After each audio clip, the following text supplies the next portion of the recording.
प्रकृति की पांचों शक्तियाँ आकाश, पवन, अग्नि, जल और पृथ्वी, किसी भी चीज की उत्पत्ति, स्थिति और उसके विनाश में ये प्रतिपल कार्य करती रहती हैं। उदाहरण के रूप में देखिए, किसी पुरुष ने पृथ्वी के अंदर बीज डाला, उसे दबा दिया, वो बीज धरती से फूटता है, फलता है और एक से अनेक हो जाता है। बीज के उगने, फलने, फूलने व एक से अनेक होने में भी इन्हीं पांचों तत्वों का हाथ है। उस मनुष्य ने तो केवल बीज ही बोया था या अन्य कुछ भी नहीं किया था, तो भी प्रकृति के उन पांचों तत्वों ने बराबर काम किया। उन पांचों शक्तियों को काम करने से कोई भी रोक नहीं सकता। मनुष्य भी इस संसार में एक कृषक के समान है।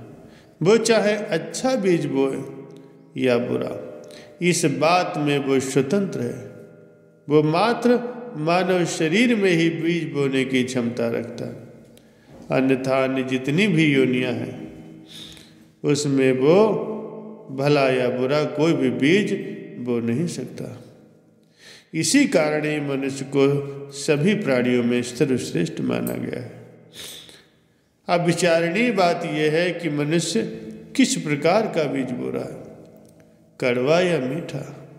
कड़वे या मीठे बीज को उगाने में प्रकृति के पांचों तत्व एक समान सहायता करेंगे। बीज कड़वा या मीठा जैसा भी होगा, उसका फल उसी के अनुरूप ही मिलेगा। प्रकृति ने तो उसकी सहायता करके उसे उपजाना ही है। वो तो चोर को और साधु को एक समान ही सहायता देती है। अब हम आध्यात्मिक जगत की ओर चलते हैं। जीव अगर पाप का बीज बो रहा है तो उसका फल भी पाप ही होगा। यदि बीज पुण्य का बो रहा है तो उसका पुण्य का ही फल होगा। बीज बोने का दायित्व मनुष्य पर है। यदि कोई पाप करके ये समझे कि उसे किसी ने देखा नहीं है, तो ये उसका अपना विचार करना मिथ्या है। प्रकृति से कुछ भी छुपाया नहीं जा सकता। वो तो उसे एक न एक दिन उसका फल अवश्य ही देगी। इसी प्रकार से यदि कोई 8वीं गुफा में भी जाकर के पुण्य या पाप का कर्म करता, तो उसे भी प्रकृति किसी न किसी दिन अवश्य ही प्रकट कर देती है। अतः मनुष्य को विश्व में गंभीरता पूर्वक विचार करके पग आगे बढ़ाना चाहिए। यदि प्रमाद किया अथवा संसारियों की देखा देखी की भेड़ चाल चला, तो अवश्य ही वो धोखा खाएगा। यदि ये मनुष्य जन्म कहीं धोखे में बीत गया, तो फिर क्या कोई दूसरा जन्म भला बीज बोने के लिए मिलेगा? नहीं मिलेगा। परमार्थी जीव का धर्म है कि वो अपने कर्तव्य को पहचाने, दूसरों का अंधाधुंध अनुकरण न करें। संसारिक लोग क्या कर रहे हैं, क्या खा रहे हैं, किस दिशा में जा रहे हैं, इसका ध्यान देना उसका उद्देश्य नहीं होना चाहिए। परमार्थी और संसारी का मार्ग पृथक पृथक है। परमार्थी जीव को तो केवल सद्गुरु के उपदेश पर चलना है। यदि वो भी साधारण जीवों की भांति शत मार्ग को छोड़ देता है और धोखे में चला जाता है, तब दूसरे उसका साथ नहीं देंगे। ये ज्योति उसे संत गुरुदेव जी के सत्संग से ही मिल सकती है।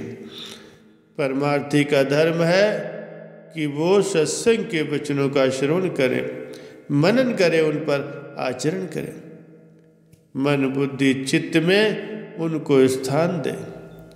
सत्संग का तभी लाभ है, अन्यथा फिर कोई लाभ नहीं। हर किसी की करनी व भरनी अपने उसके साथ है। किसी का अंधा अनुकरण करने अथवा किसी के दोषों को देखने की क्या आवश्यकता है। यदि कोई तुम्हारे साथ दुर्व्यवहार करता है, तो तुम्हें बदले में बुरा बर्ताव करने की आवश्यकता नहीं है। जैसा कि कहा भी गया है, जो तो को कांटा बोए ताको बो तो फूल, तो ही फूल को फूल है वा को है त्रिशूल। जिसने तुम्हारे साथ बुरा किया है उसका फल भी उसी को भोगना पड़ेगा। कुदरत हर किसी को उसकी भावना के अनुसार फल देती है। तुम अपने कर्तव्य की चिंता करो, दूसरों को देखने की आवश्यकता ही क्या है।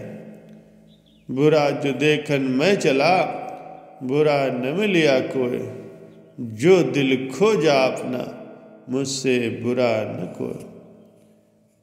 एक मनुष्य अपने गुण और दूसरे के अवगुणों को देखता है। प्रकृति के नियमानुसार उसके अंदर दूसरे के दोष आ जाते हैं और उसके अपने गुण बाहर चले जाते हैं।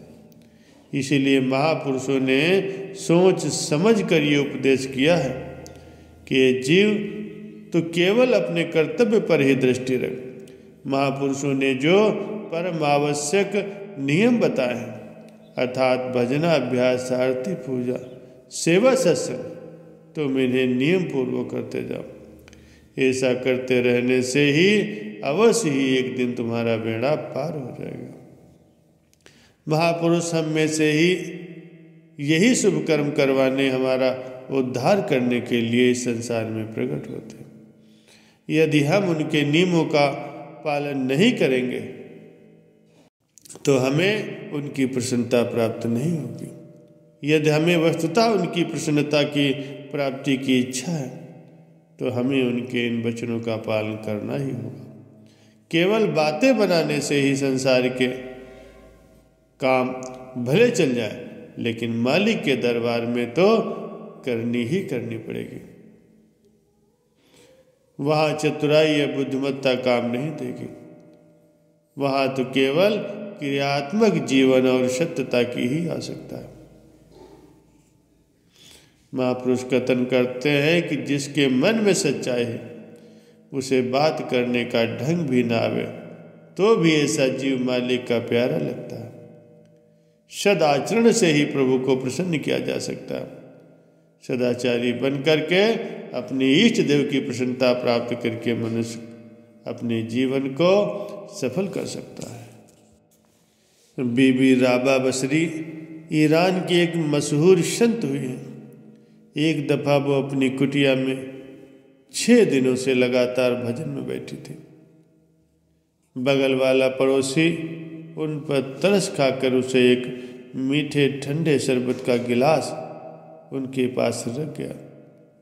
उसने सोचा कि ये बेचारी जब उठेंगी तो शरबत पिएंगी। शाम का वक्त था, अंधेरा हो गया था। बेचारी उठी, माचिस ढूंढने लगी कि दिया जलाऊं, लेकिन पास में बिल्ली बैठी हुई थी। वो उछल कर दौड़ पड़ी। उसकी ठोकर लगने से कांच का गिलास टूट गया, टुकड़े टुकड़े हो गया और दिया भी बिखर गया। अब जब उसने माचिस से रोशनी की तो देखा कि मेरे पास शरबत का एक गिलास कोई रख गया था पीने के लिए।